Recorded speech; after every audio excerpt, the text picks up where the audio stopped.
Welcome back to the Childhood Cancer Perspective, and thank you all for your continued support. And one of the first things I want to talk about before I introduce my guest today is CureFest. I've talked about how incredible it is of an event to not only meet other people that are going through this, have been part of this community in some way, whether it is warriors, survivors, parents, families, organizations, but also it is an incredible opportunity to be able to collaborate after and see how strong of a voice we can be as one collaborative. So I'm so excited today to be able to introduce my guest, who I had the honor of being next to at CureFest this year in Freedom Plaza before everything went to hell in a handbasket at the end of the night. But nevertheless, we had the opportunity to be next to each other and kind of get to see her energy, which is just incredible. I can't keep up, but we're gonna go with that. She is the founder of Behold Be Gold, which is a movement meant to spread advocacy, awareness, survivor voices, and really talk about late-term side effects.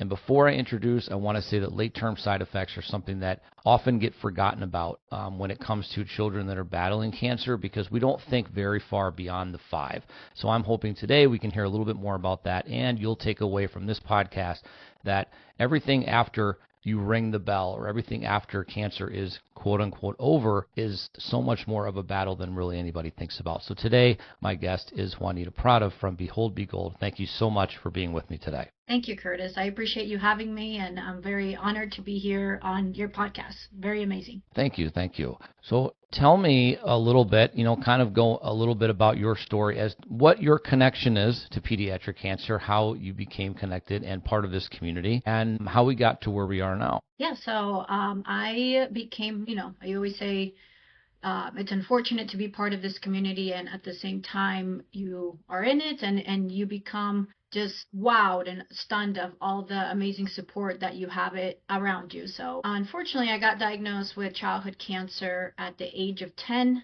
with acute lymphoblastic leukemia, cancer of the blood, and this happened in 2003. And back then there was really not much awareness like we have today, and I still feel like we need so much awareness about it, of course. But back when I was diagnosed, there wasn't much programs such as like Child Life or lots of organizations and foundations. For instance, my first language is Spanish. There wasn't an interpreter back then. Just things that really are so needed and so crucial when you're in the hospital setting and being diagnosed specifically with childhood cancer. But anyways, I got diagnosed at the age of 10, and it was a not quick, but it took a few weeks to get diagnosed. I am from Colombia originally, but moved to the States when I was very little with my family, and my dad went back home to go to his brother's funeral. At the time, I stayed home with my stepmom during this period, and everything was so quick when it happened, and everything was like a dream, but so surreal at the same time. All of a sudden, I felt a few weeks before starting 5th grade, I started feeling very fatigued. I started feeling very, just very, very tired. I started feeling headaches. I started seeing my body being covered up with bruises. I was limping in my right leg. I'll never forget that. It was yesterday, and I just remember complaining about it. But we were, my parents, my caregivers were just kind of like the adults around me were just like giving me Tylenol and just really saying, well, these probably are growing pains. 5th grade's about to start. Let's get you excited about getting stuff for school, etc. So, anyways, I was excited to see back my friends after summer. And then the first week started, and then right towards the middle of the week is when I went to the nurse's station, and I just couldn't. I went to the nurse's station. I had a really high fever of 100 and I remember like 110, something like that. And straight to the hospital we went. My dad at this point already was informed of me not feeling so well. He quickly took a flight back to the U.S. And we went to several doctors, after doctor after doctor, and this is nothing, right into the emergency room when it really got really bad, right to the hematology oncology clinic out here in my local town with some blood tests, then diagnosed me with childhood cancer, leukemia.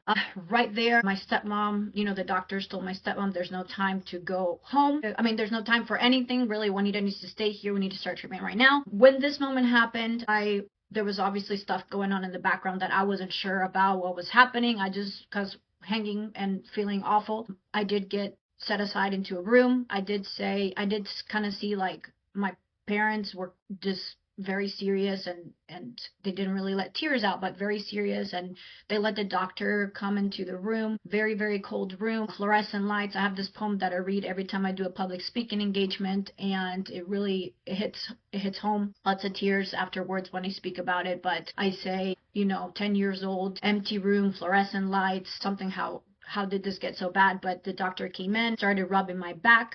I'll never forget. And she told me, Juanita, honey, you have leukemia, you have cancer. And so at this moment, I was like, oh my goodness, cancer. And I quickly associated cancer with dying. And then I quickly associated cancer with my hair falling out. And I remember those were the two big things, but it was mainly my hair falling out and me being different than my friends. And all of a sudden, I knew that this meant this was something very, very serious, and that I will probably not be able to attend school and be pulled away, and my hair falling out, and my hair falling out, and my hair falling out, and picturing these commercials that you see from St. Jude's commercials, and oh my gosh, everything was just, the world ends for you. And at that moment, like I said, it's so surreal, and the fluorescent lights was really that moment of, that's all I saw at the moment, everything.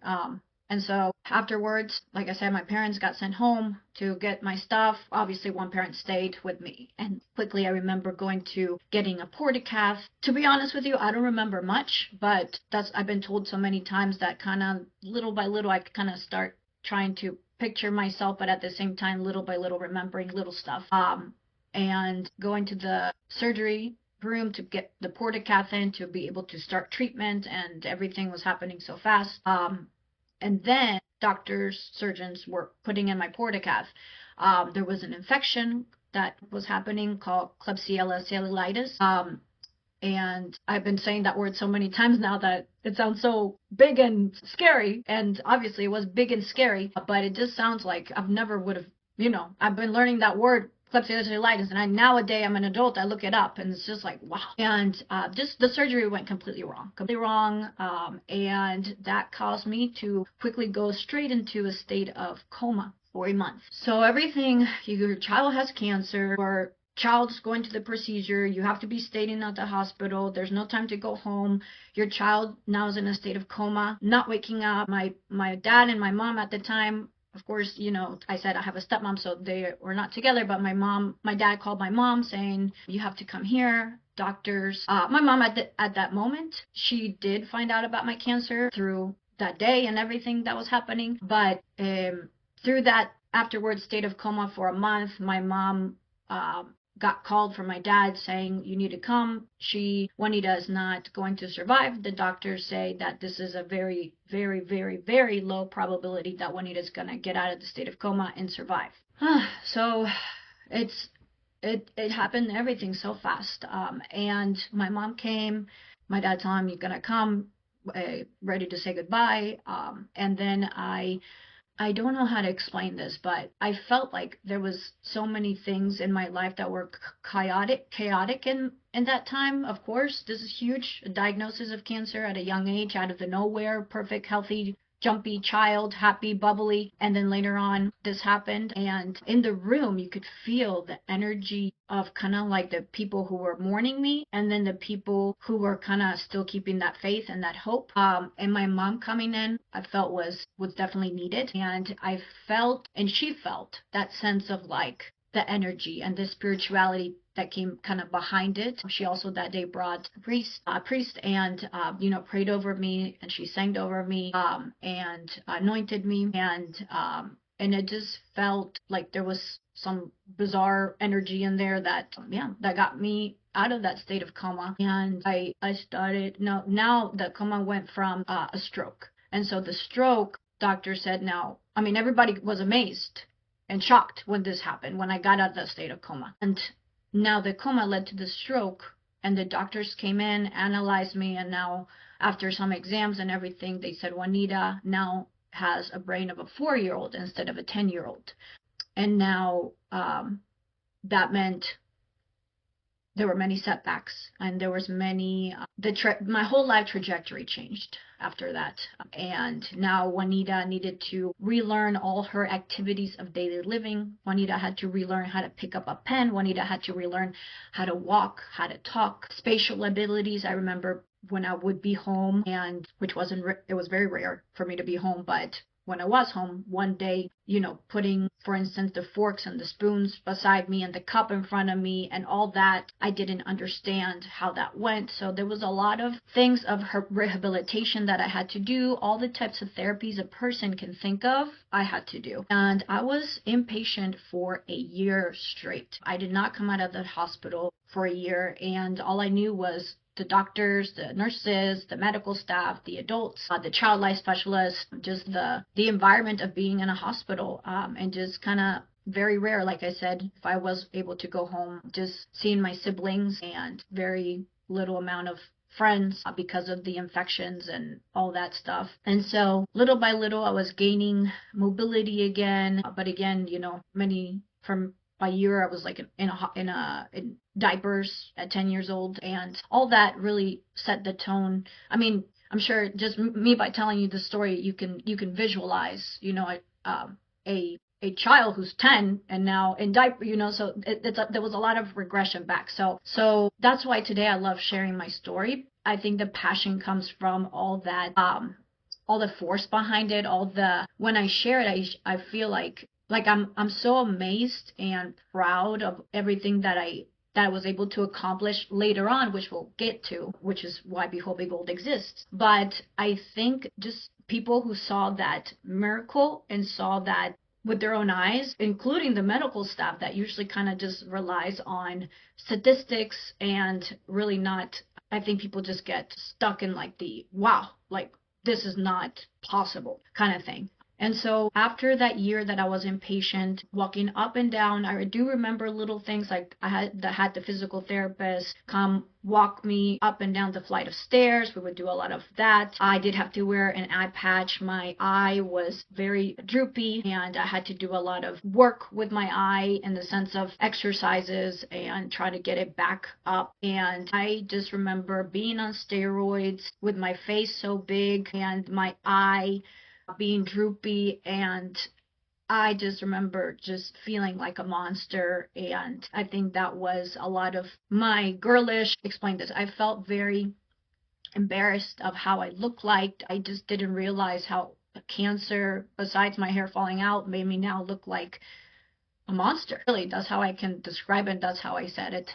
Then after that year of inpatient, then I had more treatment, and little by little, I had a teacher that would come in and see me. I did do homeschool, but there was nothing ever that I could comprehend school-wise. The math, the sciences, even the retention, because it messed up my brain so much. There was nothing. I mean, I would be there to be there. There were days that there was no school at all because my energy was not there. But I wanted to be like everybody else. So I did want a teacher and all this. But I remember just not being able to comprehend, and my brain was just not right.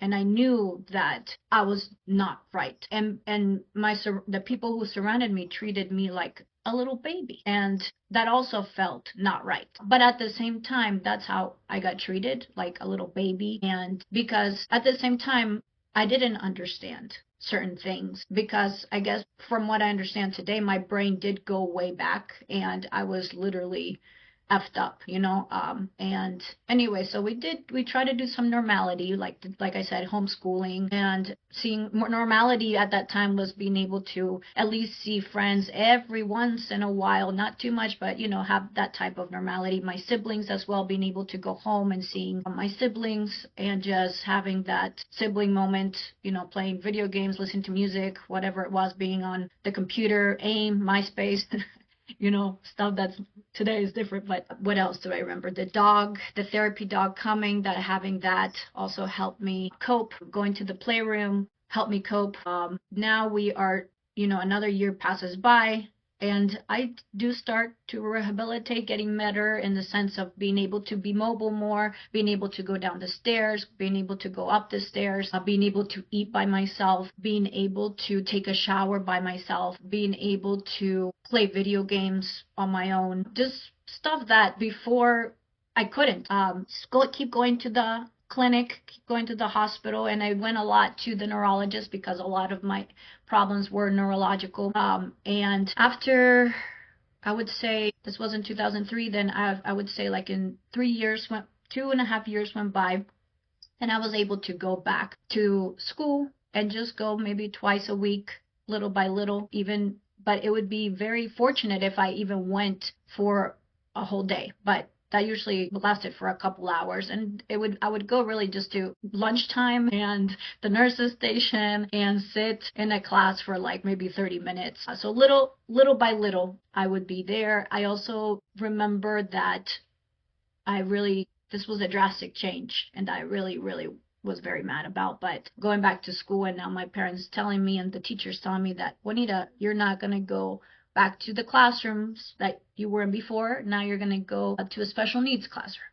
And that, Curtis, that was very, very hard. It was very, very hard. And I'm getting a little emotional like this because I can vividly remember that. And to me, that meant, again, that I'm different, like even, I mean, it was a blessing going back to school, but now telling me that, I'm not going to be with the friends that I used to be in, the classes that I used to be with, the teachers that I used to be, in that sense of normality, it was very different. So now I'm in a classroom where I see where there's 5 teachers, where I see that the kids that were around me were physically or maybe not physically different than me, and I was just in a different world. And from there, I started to notice that I was getting more help. I was getting more attention. I was getting perhaps more flexibility.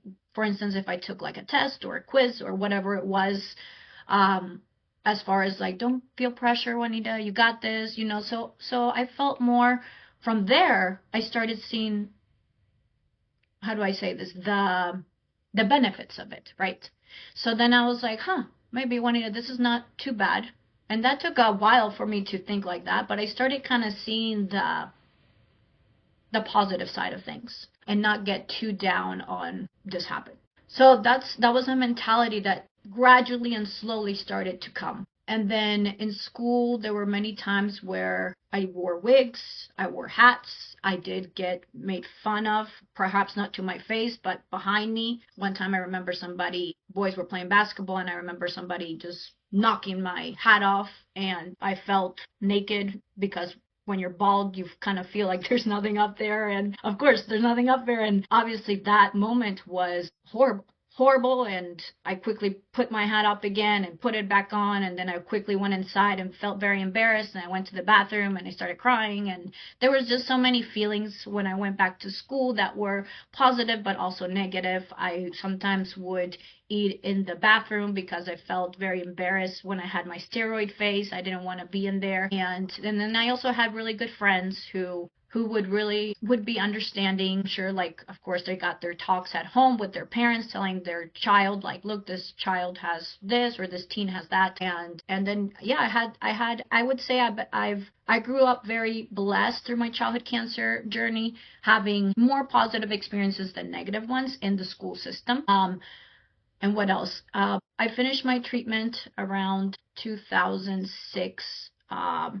And forgive me, I have some notes here that yes, it took, and then around 2000, and then a few months later, we had a huge party when I finished my treatment. Huge. We called it the flush party because we threw my goodness, I can't even count with my fingers, but basically all these pills, many pills, we flushed them down the toilet. And we had a huge party. My brother, he's a musician, so he played. And we had a cookout, and friends and families and neighbors and community and the hospital people celebrated. Then a few months later, I remember I was now in 7th grade. I remember sitting in the classroom. Then a girl was rubbing my back or poking, like to get my attention real quick. And then I turned around, and then through my right eye, I started kind of like seeing blurry. But I didn't say anything. I was like, okay, Juanita, don't say anything because this could be bad. And you know what bad means. You're going to have to go to the hospital again after the 3 years that you were in the hospital, 2.5 years, then you're going to have to go back, and don't say anything. Okay, now I'm in my teenage phase, right? So now I'm a little rebellious, and now I'm like, oh crap, this is whatever. This will fix on its own. So then next day went by, and then I started getting more blurry vision. And then the next day went by, and then I started getting more blurry vision. And then I couldn't see anymore through my right eye. Bad, Juanita. This is not good. And I know I was fearing more, not my eye, but my dad. I was fearing my dad. Just, I can already imagine him. He's super, well, just being a daddy. You have that within you that or a mom or a dad, just like, gosh, you very overprotective, which you have every right to be with. You have every right to be overprotective and everything. But of course, as a young teenager, you're just kind of like, oh gosh, I'm not gonna tell my dad or this and that. But so then, eventually, I had to tell my dad, and he's like, how long has this been happening for? Why didn't you tell me? This is not good. No, we're going to the hospital right now, And so I'm like, no, but So anyway, so that discussion went down, and so he's like, we're going right now. Anyways, we're driving to the hospital. We get to the hospital. We get to the clinic. We're still, every once in a while going back to the clinic.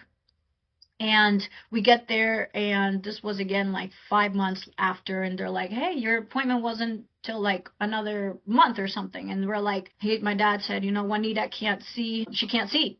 And so anyways, exams went down, everything went down. As far as Brady, I had to get scans. I had to get scans of my eye, and going in through other machines that before I didn't go, like exams that before I didn't have. This time I had MRIs and EEGs and other stuff, and I get the results. My dad gets the results, and then I was surprised when he has cancer came back, and now I have a tumor in my eye. So what I've understood every time that I tell my story is that I had what's called a central nervous system relapse of the acute lymphoblastic leukemia. So just when I thought my life was getting back to normal, I then had this relapse, and now I'm in my teenage phase, adolescent phase, and I am now able to understand more, and I'm now able to look at this a little more maturely. Obviously, I'm very pissed that the doctors were like, your cancer came back. This means you're going to have this, and that, plus radiation, plus chemotherapy, plus this, plus that, plus your hair is going to fall out again. And all that was, again, traumatizing from the first time. But I was just hoping that how do I say this? I was hoping that it wasn't going to be as very traumatic and bad as the first time. And thankfully, at the second time, it wasn't, because I didn't have the stroke and I didn't have the coma. However, I did have to do other things for my eye, and I did have to skip some school that also affected in many levels. But I knew that it wasn't going to be as hard as the first time. And so really my attitude was more like, okay, let's just get this done with and let's go. And so another 2.5 years went by. So in total, I was in the hospital for 5 years, in and out. And the hospital became a home away from home. Really, just I knew what I needed to do. I knew where the cafeteria was. I knew who was coming. I knew the housekeeping person. I knew my therapist, the social worker, the child life specialist, the doctors. I became kind of like I would sit in front of with the nurses, and I dominated that nurses station there, and the doctors already kind of knew my personality. I knew their personality, and thankfully that part, when you get to know a hospital family very well, you kind of already know personalities of each individual and what's kind of how to approach things. Yeah, I don't know how to explain that, but basically they become your family, and that's the way it felt. So I felt that I could be myself, and like always, and really just tackle it.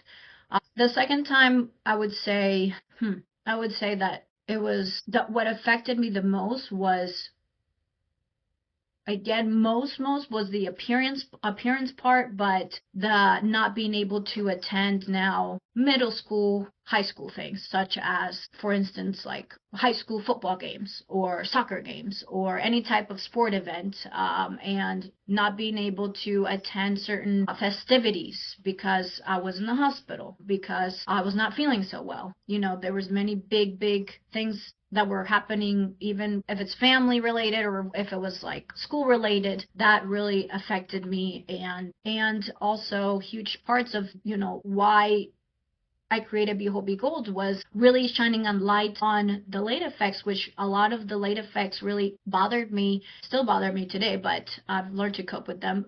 Again, not noticing why I couldn't be at a certain class. For instance, going back to the class things, my disability really, like, for instance, when everybody was driving, I couldn't drive because of my cognitive late effects. And so I would see everybody getting their driver's license, their learner's permit, and I would go and take the exam like 20 times and not being able to pass the 10 questions that they ask you. It was more of like the retention stuff and not being able to, I would have, like, I was a lot involved in like church groups, and I had one of my leaders, one of the church leaders, it was called Young Life, and I had one of my Young Life leaders try to help me with my exam, and I would go all the time to her house, and she saw how really sad I was about not being able to pass the exam, but everybody else was passing the exam, and it really aggravated me, and it really got me really, really mad that why can I not retain information? Like, I read a book in class and everybody was able to pass the class because they actually read and kind of memorized. I couldn't even memorize.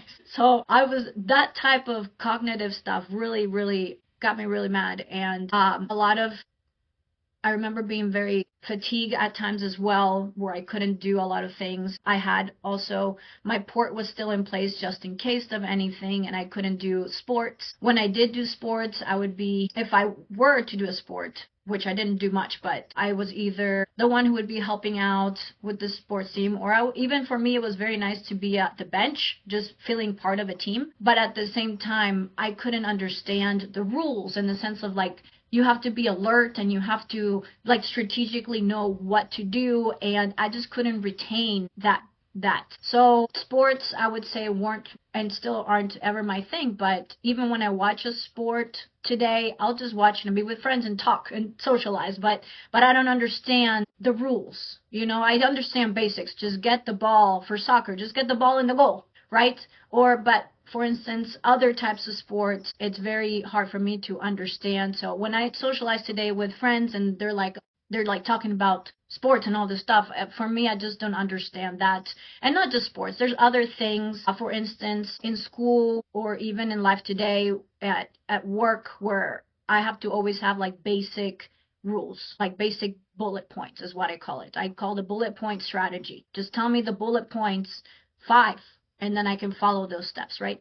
But that's how I was in school as well. And I did not have, I would say, a normal or typical experience for school, elementary, middle school, high school. It was I would not be going as much to classes or stuff like that, and would get the free pass out. But my goal was to graduate with my friends. So in my mind, I've always set high expectations for me, and I would wake up early. I would go to the teacher in the morning. I would stay lunch, and I would eat lunch with my teacher, and then I would come after school, and then I would go to summer school. So I never had a summer during that time period of my life. It was all school, school, school, school, because I needed to repeat and repeat and repeat. Now, while I'm facing these cognitive late effects, I'm also facing visual late effects. So my sight was not as good anymore like it used to be before cancer because of the radiation and the chemo, but mostly the radiation. Thankfully, I'm able to see with contact lenses and with glasses, and that is amazing. I know other people that have lost their vision, and that is a late effect for them. But that's just kind of like an example of a late effect. And another late effect was dental. So I had many dental visits, not here in the United States, but in my home country, because it's so expensive here. And so that meant every summer I had to go to my home country to get dental work, because that was also something that impacted my teeth. The chemo and the radiation. So I think we're talking now about plane tickets, right? We're talking now about more expenses right after you finish the treatment, and more embarrassment because I had to get some teeth out. And so now that's all within, me, anybody who feels embarrassed of their looks and appearance, which is pretty much a lot of people. So with me, I didn't know how to explain, what happened to your tooth. I mean, not a lot of people ask me what happened to my teeth, but But it's noticeable, and I felt like I had to explain myself. And so it's just adding on another layer to, I have to explain myself. Why can't you drive right now? Well, I have to explain myself. I had cancer. What does a cancer have to do with this? So I noticed I grew up explaining myself, and many times, and it really becomes really annoying, and people not understanding, like, what does cancer have to do with your vision? What does cancer have to do with your teeth? What does cancer have to do with your brain? Like, how do so I started noticing such a lack of awareness to all this. And I started noticing also that doctors were not really giving resources for after treatment or explanations. Let's get the child cured. Yes, priority. And we don't want to, the thing I've noticed is, again, we don't want to scare people away after treatment by telling them all this information. However, I'm on a team that says, let's teach people, right? Let's teach people, let's get them educated. Let's just tell them about what this could cause this. At the same time, the priority is getting the child safe and sound and alive, and just getting them out there, and that's priority. Yes, I also feel that because of my experience, I also felt the need that, and because I got diagnosed a while back ago, I felt the need that I needed information. And then what happened later in my life, my dad moved away from the U.S. because my whole story really left him traumatized. And now I'm an adult, and now he felt the need, like he took care of me for those 5 years straight of all this BS and losing jobs and working hard and, and all this stuff that not many people who are not in the childhood cancer world know about, right? You have to leave your job to take care of your child. You have to dedicate to your child's life. And so there's just many stories that I hear, I read, I lived it with me, with my family. And so my dad was ready to go and let me grow up here. Still, obviously, I still see him today and I visit and he comes and all this stuff. But the point's not that. The point is that he made closure and he doesn't want to speak about it again because it was very traumatic for him, just like many other childhood cancer parents, caregivers, etc. So to this day, we don't really talk about what happened to me because if we talk, he'll start crying.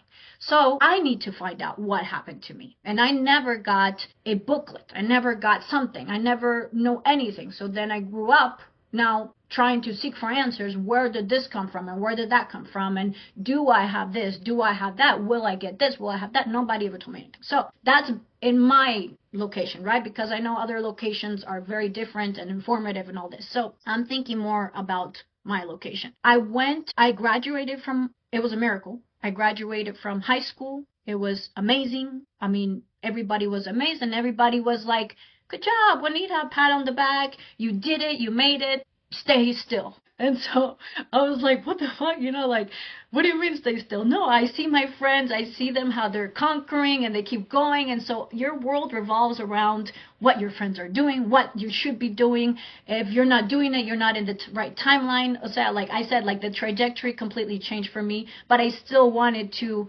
accomplish that goal and do this and do that. So during high school, I had I had a special educational plan, of course, like not many, but some people do have this legal. I encourage everybody to look for these resources. You should have an advocate, but you also should have somebody to tell you like all the legal stuff for the school system and how that should work if you have a disability or if you have childhood cancer and you finished or you're not finished and you need those resources in school. Everybody has the legal right to have a plan of action because of the education and how, you're doing in school. But so I did have that. And the person in school who was kind of like my mentor, later on, she said, Juanita, I'm going to introduce you to another mentor. And this mentor is going to be your mentor now that you're going to college, because I wanted to do college. And probably it wasn't a 4-year college, but I wanted to at least hit those steps. So she said, you want to go to community college? I said, yes, I want to study child development. I want to be a child life specialist. I really can resonate with this and I want to do that.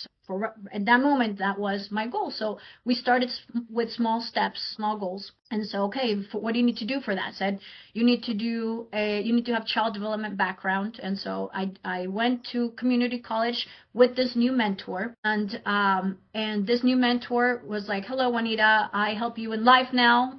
because you're not in school anymore, but this is, you have these services, you have these resources, we have scholarships, we have this, we have that.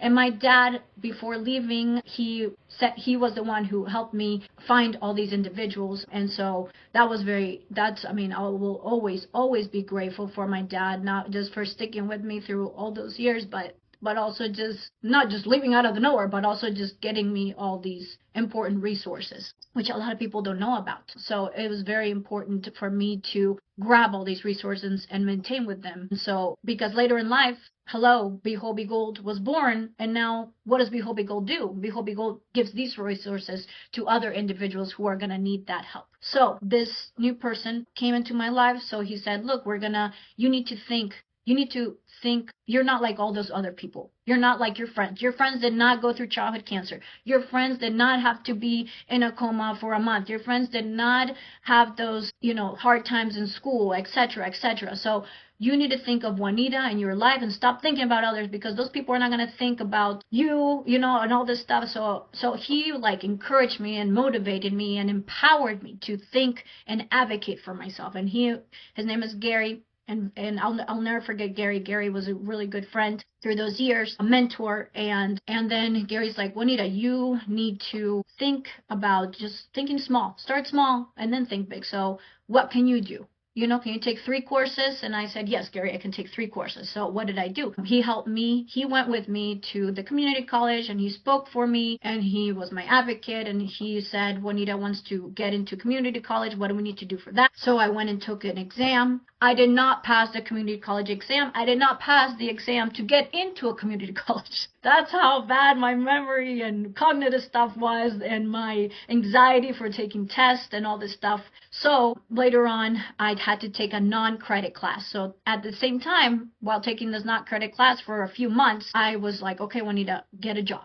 So then I started getting a job in a Montessori school and learning, again, adulting, learning and doing these tasks and trying to work my brain, right? And so now I'm taking care of little ones and learning how to do that, how to do this, how to do that. But anybody can do that, right? Anybody can do it, but not everybody. And not, the point I'm trying to make here is not, you're just not taking care of a child. For many people, even if they didn't have a disability, is not about taking care of a child. It's hard for anybody if you've never done it before. But the point I'm trying to make is that now I have this cognitive impairment and now I'm here and I'm doing this. But I started grabbing on to things that I am very good at, right? So that's where my empowerment came in, thinking of things where I am very capable of doing.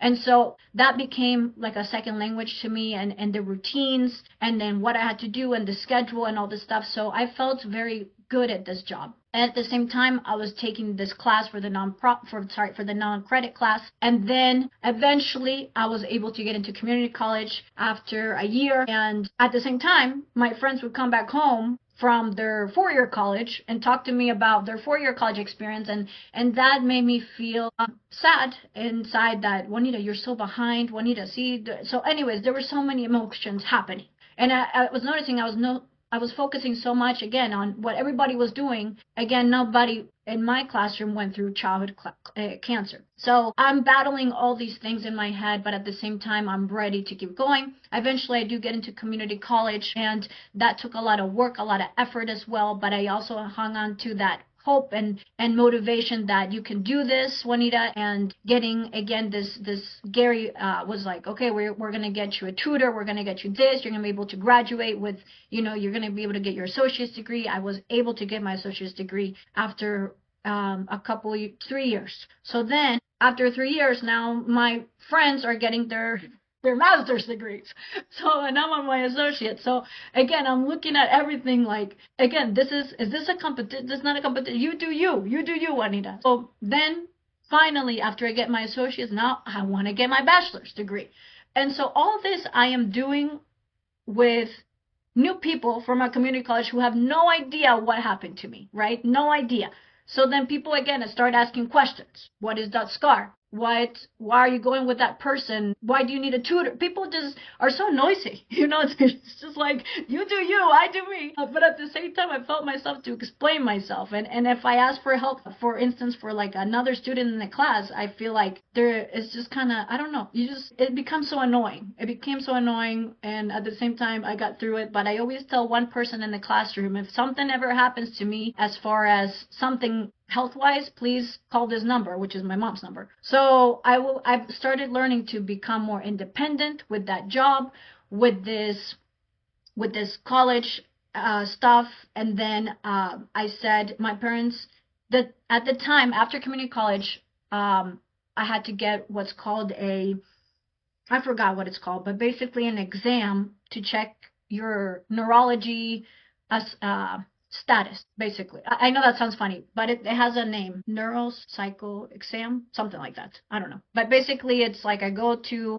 a building and they check your cognitive abilities and how you're doing cognitively, and you have to be there for like 3 hours, and you have to do all this stuff for your neurology, sorry, not neurology, but how you're doing cognitively, a cognitive exam. So they say on there, and I have all the records. I have all the records because I love today showing and telling people. On that paper it says, Juanita will never be able to go to college, will never be able to graduate, will never be able to learn a certain task, etc., except this. So this was and then on there it said that I had a very, very low IQ. Basically an exam that tells you that you will never make it in life and really puts your self-esteem really down. And guess what? I was able to contradict all that, and I was able to graduate from the college, the community college, and later on from four-year college. So I told myself, Juanita, you're going to go to a four-year college.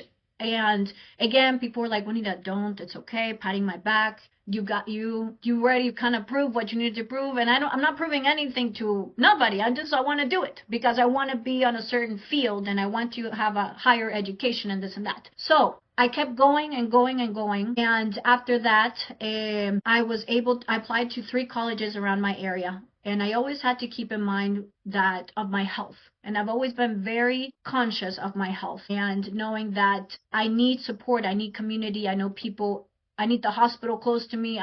So I just applied to colleges nearby in case of anything. So I went and applied to 3 colleges and I got into Virginia Tech, which is I would say a really good school here in Virginia. And I was very proud of that moment when, of course, I got in, and I was very proud, and people were very proud, and that's great. Like, I don't need the proudness around me, but I just felt like, wow, you can do this, right? For me, I felt, Juanita, you can do this. You can keep going. You don't have to let this define you. You don't have to this, what. So anyway, so I got into Virginia Tech. I started. Everything was, of course, for everybody, something new something different is frightening. And so I started telling myself again, Juanita, remember to take it easy. Like you have a special condition, not that everybody else has. And it's funny, I kept saying that because everybody's going through their own stuff too, right? So I felt that I'm living my life, so I need to focus and be aware and be cautious. So I went into human development, which was much broader than child development. And through all that, I was able, my first semester, my first class, again, I told that one individual, I said to her, look, nice to meet you. My name's Juanita, blah, blah, blah. And I've always been very friendly and very I don't care. I'm just like, my name's Juanita. And quick side story, I had pediatric cancer. I know that's a lot, but that's not the point. The point is that I have a health condition. And if something happens, please call my mom. Anyway, so we come around like the end of the semester. And this was now in 2015. And so there's a huge class, 500 students, and I'm sitting beside that classmate who I became friends with. And so I'm just in the classroom, and then all of a sudden I collapse. I collapse in front of everybody, and I'm like in the front of the classroom because I've always knew, because of my cognitive stuff, I always knew that if I'm in the front of the classroom, are the chances that I'm able to understand and retain, etc. So anyway, so I collapsed on the floor, and all I remember is waking up, and then my friend is in the nurses station at the college, and she's looking down at me, and she's like, I called your mom. And so I was like, you told me to call your mom. I called your mom. And so, oh my goodness, don't we all want a friend like that? Somebody who really, understands and will do what you ask them to do. So in that aspect, right? So health is so fragile. So anyway, she called my mom, and my mom is like 45 minutes away. So my mom, she said, your mom's on your way. And then anyways, my mom is freaking the F out, and she was another individual who's like, don't go far. So I told her, I'm 45 minutes, it's not that bad. So anyway, so my mom gets there, and my mom, she's like, I'm moving here. And I'm like, what? You're moving to my college? And I had an apartment, and so she was like, I'm moving with you because you can't take care of your own. And so I said, I've been able to take care of mom for the past, semester. And she's like, no, I'm moving here. Anyways, at the same time, I met somebody. So then I'm like, this is awful. Like, this person that I met, I didn't even have shared my story with, because I'm not going to disclose that. I don't want to get into a serious relationship if it's not serious, right? I don't know what's happening. So these are all the things that a survivor of childhood cancer, or at least I, think about when in life. As I get older, as a survivor, you have to think of all these things, right? I'm not here to play games. I was in the hospital for many years. Now I need to focus in graduating college. I'm not gonna play around with some dude that, is gonna break my heart or something. I'm here to focus, right? At the same time, I'm starting to meet somebody, but at the same time, I'm not gonna let this somebody know that I had childhood cancer. I don't want to scare this person away, all this stuff. So anyways, all these things are happening, and I collapsed, and now we just need to know why I collapsed. So I went to my local clinic, where I said, what's happening with my brain? What's wrong? Like, I need something that shows. I need to see my neurologist, my pediatric neurologist. So they sent me to the pediatric neurologist. They gave me a sheet. They gave me a packet. It's called Passport for Care. Actually, I have it right in front of me, right here. And so, because I was looking at these dates. So I get my Passport for Care in paper form, and they're like, look, this is everything about your treatment. These are all the 15, 16 types of chemotherapies you received. This was back in the day what happened to your stroke, but this and that, blah, blah. Anyway, so I'm like, why didn't anybody ever gave me this, right? Nobody ever gave it to me. I don't know what happened to me. Anyway, so they send me to I look for the neurologist. The neurologist is a pediatric neurologist. So I'm not allowed in, because now I'm in my 20s. And so then they're like, I'm sorry, doctor only sees kids. And I said, well, I really need to see this doctor. And they're like, I'm sorry, you can't see this doctor. And I'm like, well, I need to know what happened to me. And thankfully, this doctor still worked there. And they're like, I'm sorry. And so what did I do, Curtis?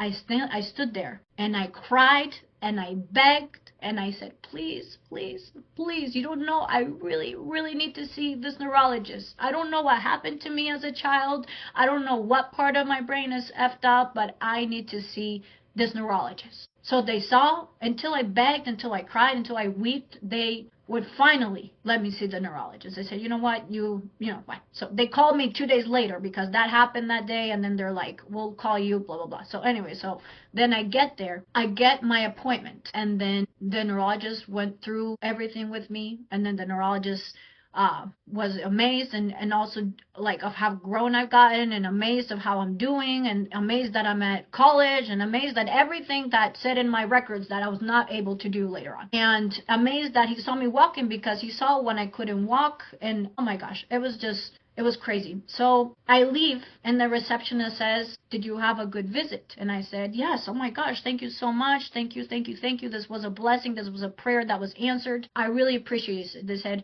well, we're glad you saw him. This is his last day here. All these chills came through my body, and for me, that was another sign of energy in my life that meant, Juanita, you are doing what you're supposed to do. You keep advocating. You keep doing what you're doing. You keep preaching it. You keep spreading the word, So then I wrote that down somewhere too, the date, the time, everything. Oh my gosh. And then after that, I went and told my mom what happened, and then this neurologist led me to another neurologist in my area. All these neurologists in my area were like, we don't understand what's happening with you. We don't understand what childhood cancer has to do with you now. We don't understand this. We don't understand that. So then after seeing 4 neurologists here in my local area, they sent me to another 3 like UVA, like 3 hours away from here, to see another neurologist which specialized more on, they specialize more.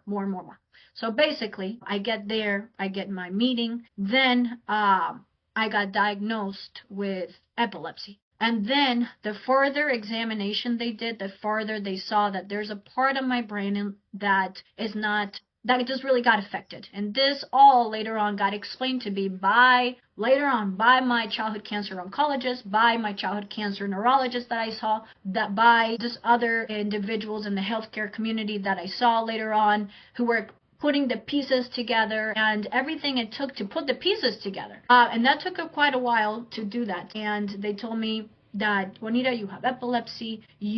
As soon as they said it, they kept going. And my head froze when they said you can't drive. Because after everything that, when I gained my independence again, which was a very short period of time, which was like when I was 16, 17, and then I was in college and now I'm like 20, 24. And I had a period in my life where I felt the most relieved and the most free, but it was a short period of time. But at the same time, I felt like I didn't have to deal with cancer. I didn't have to deal with anything, and I'm good. I'm set in stone. And then, Juanita, you can't drive, and you can't do this, you can't do that, you can't. And so that took me back to the fluorescent lights, the chair, the doctor rubbing my back, diagnosing me with childhood cancer, then diagnosing me with childhood cancer again, and not allowing me to be just normal. And so all that really just got to me, and and it would really just set me like in a frozen state of, the doctor kept talking, and I just stayed frozen, like, what? Like, then all this, it meant hospital things again and medications again and all this other stuff. And so while that is happening, by this point, I already had built a relationship with my partner, but my partner, he already, like my significant other, he already knew about this, and I was very serious with him. And I told him, look, I'm going through this process that I just got diagnosed with epilepsy and this. Do you want to enter this life of chaos? And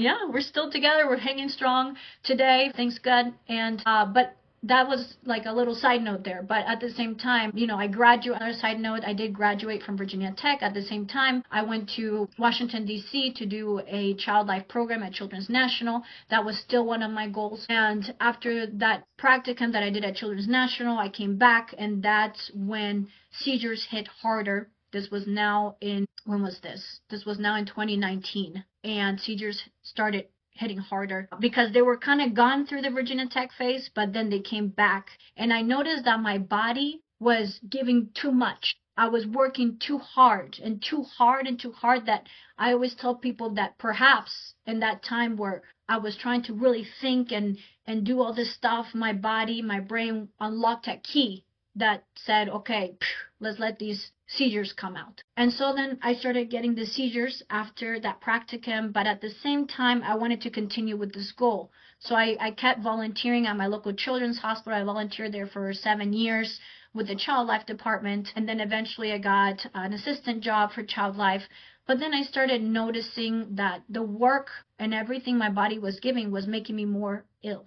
So that's when we get to the part also that when you're an adult, it's very hard depending on the late effects. Each type of late effect is going to impact your health, and it's going to impact your work ethic or your school ethic, right? And it's going to put barriers in your life. 19, when I got diagnosed with the epilepsy, I went home, and I remember being on the couch crying again and weeping and crying and furious and mad and throwing shit around and really just aggravated for a whole week. And I've never ever been depressed in my life besides during my childhood cancer phase. But after that, I was solid fine. And then they told me this, and then a whole week of depression, not wanting to leave the house, not wanting to do anything. And my partner, Abraham, he was there with me, and helping me through everything. And he said, it's going to be okay. And obviously the last thing you want to hear from somebody is you're going to be okay, right? So are you in my body? No. Are you going through what I'm going? No.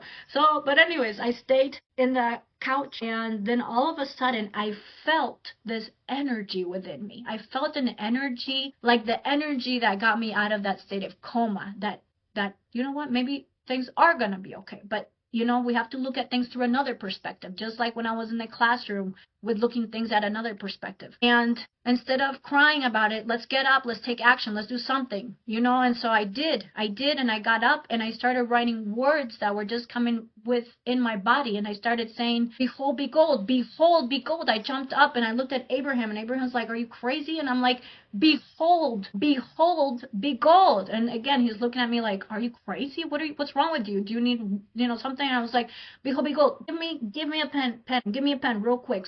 He got me a pen. So he got me a pen. And then I started writing, behold, behold, is to perceive an unstoppable force of positivity, ambition, and resiliency that arises within you while undergoing the barriers and obstacles that come with surviving childhood cancer. So I wrote that down. And then I wrote that down and I said, Juanita, you hang on to these words because something is going to come out of it. And I did. And I told Abraham, he's very tech savvy, and I told him, look, let's do a website. I don't know what we're going to do. We're going to do a website. We're going to start sharing my childhood cancer story, plus what we're going through right now, what I'm going through with late effects, plus all the other types of survivorship shit that I've been going through the past years. And why isn't nobody talking about it? Then I started Googling, and at this time, there wasn't much survivorship awareness like there is today. We're still missing survivorship awareness, but at that time, there wasn't as much. What I'm trying to say is, like, when I go to CureFest, now I'm hearing more stuff about how we can help survivors. But back then, there wasn't speeches about how can we help survivors. So we've made some progress, but at the same time, there's still so much to be done. So I started this platform, and I call it a platform because literally it started out with a website, just kind of sharing stories, just started sharing kind of like the little advocacy awareness work, getting involved with Children's Miracle Network, getting involved with Really for Life, getting involved with like a American Cancer Society thing that I did, just little by little things that I've been doing through awareness for cancer, for childhood cancer. I then connected with other survivors, it's weird, but I started connecting with childhood cancer survivors outside of the United States, not so globally instead of here. And that was because I hashtagged it, and somebody from the UK was going through similar things that I was, including the seizures, the coma, the other stuff. And I was like, wow, her story is kind of similar like mine. And so then I reached out to her, and then she started educating me about late effects and how in the UK there's all this type of late effect stuff happening there. And so I'm like, really? Because there's really not a lot, not that I've known up here. And so then we started connecting and vibing. And so then I started interviewing her. Then I started getting more interested in all this late effect stuff. And the more I researched, the more I could feel connected, the more I understood my body, the more I could understood why things were happening to me, either physically or emotionally, socially. I started thinking of all this other stuff that I'm like, wow, this is, how can I've never learned about this or knew about this? So then, behold, I started just reaching out to this person who led me into like policy stuff, and she said, look, we're going to the Capitol on this day, you should come, you should tell your story, you should do that. Here, I'm like a few hours away from Richmond, Virginia. So then also here in Virginia, locally, I started doing that. So notice how I'm saying locally, I told you globally, and now nationally. So I started kind of seeing a thing where in my head, I'm like, this is something that could be talked about not just here in my hometown. This could be something that's talked about nationally as well and globally. So then I started kind of putting stuff on the website about local work, national work, global work. And I'm very blessed, I guess, that I speak Spanish. So I started also kind of talking to Spanish-speaking people about late effects, like researchers and other people who are involved in the childhood cancer community as well. So after that, I started putting more stuff. I started interviewing. I started doing advocacy work. I started doing research work. I started doing socials on virtually because COVID happened during this era as well. I started connecting with so many people online, survivors, connecting with them in many levels. I started doing a YouTube channel. I started doing little socials as far as like getting together after COVID. Like virtually, but also after COVID, like in 2022, we started doing little connection works. I had parents reaching out to me saying, wow, this is amazing. Your site exists. I've been trying to fight with the people in the school, the people for my child at work. With this, my child had a brain cancer and now they're having a hard time driving. Juanita, do you have a connection? I do have a connection. I gave them that connection. The child is now driving today. There's just many things that I started noticing that Behold, the platform itself was doing. Now, we are not a nonprofit yet at that time. So then I started seeing how all these things aligned, and that there was so many things that we need a beta user to use this survivorship toolkit, the survivorship app, the survivorship, whatever it was, survivorship late effects, Juanita is involved in and is ready to help out. So I started writing a list of all the things that Behold has done with so many people, with so many communities, with so many networks around. And so then I see that there's just so much. There's so much over the past 6 years. Behold has been a nonprofit. A platform. Right now, in fact, at the beginning of the month, we just became incorporated because we want to be able to reach more people. And so we are in the process very soon of becoming a 501c3, which I'm proudly say I'm very excited about it because there's been so much work that has been behind the scenes and just a lot of work with Behold in general, where I, in my head, said, we literally are a nonprofit. We just are not legally a nonprofit, right? This is a platform and a movement, but we're becoming a nonprofit. So there's just many things that I see there that, and the growth of it, and I started becoming, Juanita, we have to have a mission. What's your mission? The mission is going to be Behold is to empower, right? Because we go back to the word empower, because that's what I felt. I felt empowered. Why did I feel empowered? Because I had the support. Not at the beginning, not in the middle, not at the end, but really in just gaps that now I felt like the need. I felt like I have been empowered just by that attitude and that mentality that you can do it, and the motivation and the drive. So I know there's many survivors out there that are struggling with late effects. I know that for sure. And they're just scared to speak up, and they're scared to tell their teacher, and they're embarrassed to feel like not normal, right? Because I had all those feelings, and there's many things that they may be feeling, and it's just one of those things that we want at Behold, we want to be a space where you're free to speak and you're free to talk about it, and really just feel empowered and not see it as a bad thing, but really see it as like a gift that you have, in the sense that, look, because you're here, you're alive, you're supposed to do something with this. Now you don't have to, but you could also do something with it.